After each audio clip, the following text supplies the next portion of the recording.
Senator Pate on debate. Thank you, Madam Speaker.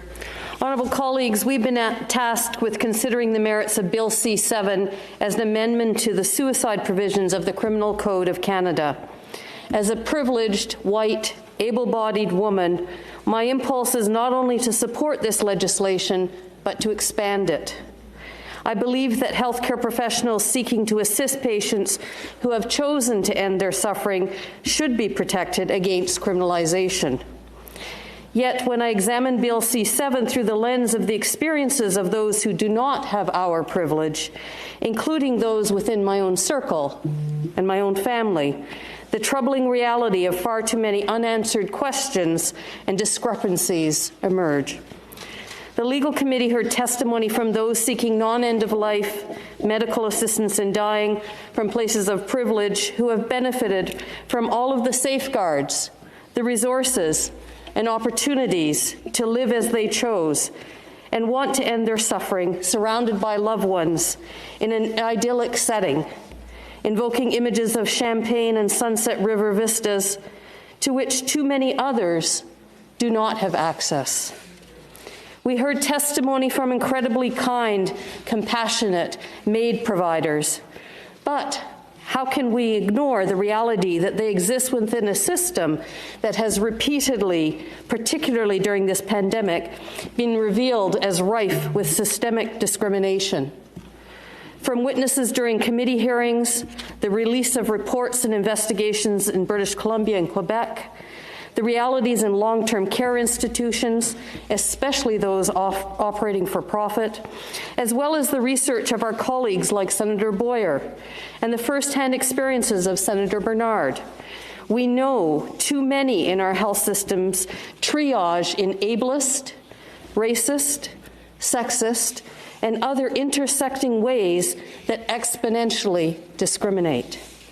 We also heard from those whose suffering is neither fatal nor inevitable, but rather the result of inadequate income, health, and long-term care supports that leave people institutionalized, isolated, and exposed to indignities.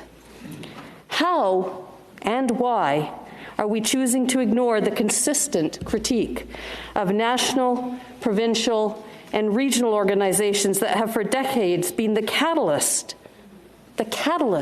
for our understanding, recognition, and protection of the rights of people with disabilities? Not to mention the authoritative voices of 2 UN Special Rapporteurs responsible for disability and extreme poverty, and an independent expert on the human rights of older persons. Or scholars and experts whose lives and life's work have focused on history, ethics, philosophy, sociology, race, culture, and economics through the lens of disability and the role that ableism plays in shaping law and policy.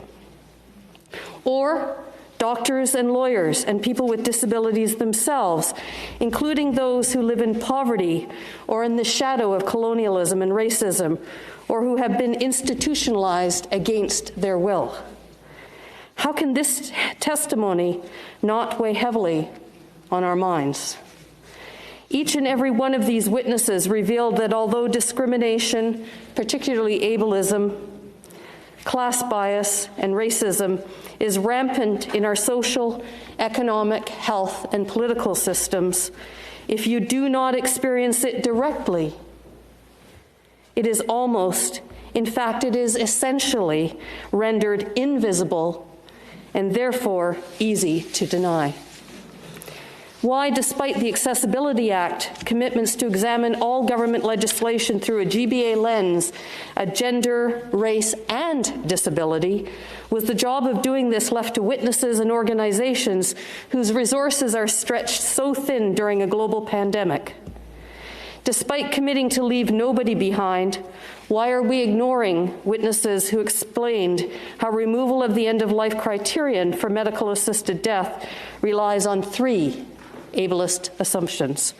First, that the suffering that arises from a medical condition is substantially different from other forms of human suffering, so different as to warrant an exemption to the Criminal Code prohibition on assisting suicide. In other words, that death should be a choice for persons who suffer from a medical condition, but not for persons who suffer for other reasons, even if that suffering is intolerable to them. Second, that the debate about Bill C-7 can be properly decided without reference to history, racial, social, or economic context. Third, that as long as the law gets out of the way of liberty, autonomy can be expressed freely and equally by all persons, regardless of their position relative to the social determinants of health. In other words, that offering a new choice that will clearly benefit persons who have privilege and authority will have no adverse effect on persons who do not. Why are we constructing death as a benefit for those with disabilities? What does that say about the value of their lives? As lawmakers, are we accurately interrogating our own ableist fears and biases? Why are we not ensuring that intolerable suffering, whatever its nature, should warrant economic, care, or other supportive interventions? The UN Human Rights Council has signaled that our refusal to consider this bill in the context of a stark history of abuse inflicted on persons with disabilities, often under the guise of mercy or protection, amounts to an ableist rigging of the debate.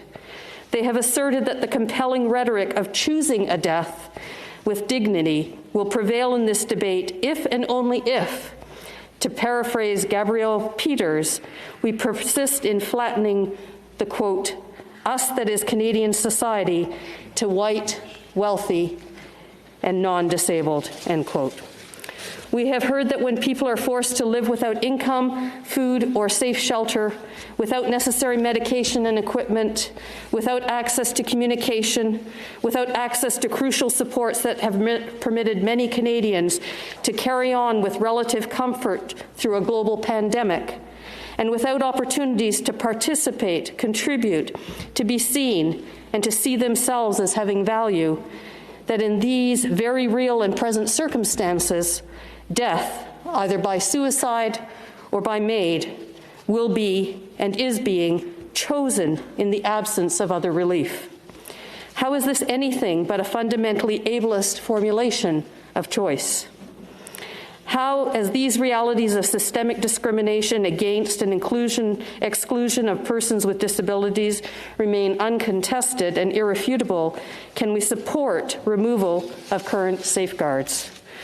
In October, the Supreme Court of Canada reminded us that differential treatment can be discriminatory even if it's based on choices made by the affected individual or group, particularly where choices are constrained by systemic inequality. Abstract notions of choice, absent concrete realities of inequality, mean that we risk conflating equality with choice. It is assumed that if we have freedom of choice, we have equality. But this is backwards. Equality is the prerequisite for choice, not the corollary.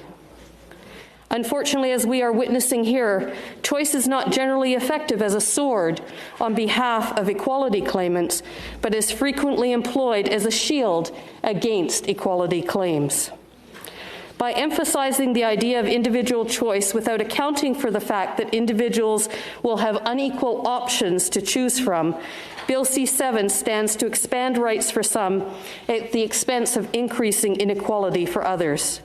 As we debate Bill C-7, is in whose name and in whose interests are we acting? At the same time, the minister testified to the legal committee, reassuring us about the scope of consultations with affected parties. BCANS, an organization representing Indigenous peoples with disabilities, without the privileged platform of a committee hearing, was online tweeting about the lack of adequate consultations with Indigenous peoples and persons with disabilities. These groups have characterized the government's consultations as an exercise in being drowned out by more well-resourced individuals or excluded altogether. Bill C-7 has been described as a law for those who are well but worried, well off, and white. How many of us in privileged places recognize that we would not want to live in the kind of long-term care home we have too often seen deliver horrific neglect, isolation, and suffering, particularly during this pandemic? By failing to adequately fund, set health, economic, and social spending standards while prioritizing the expansion of medical assistance in dying, a massive cost saver for the government.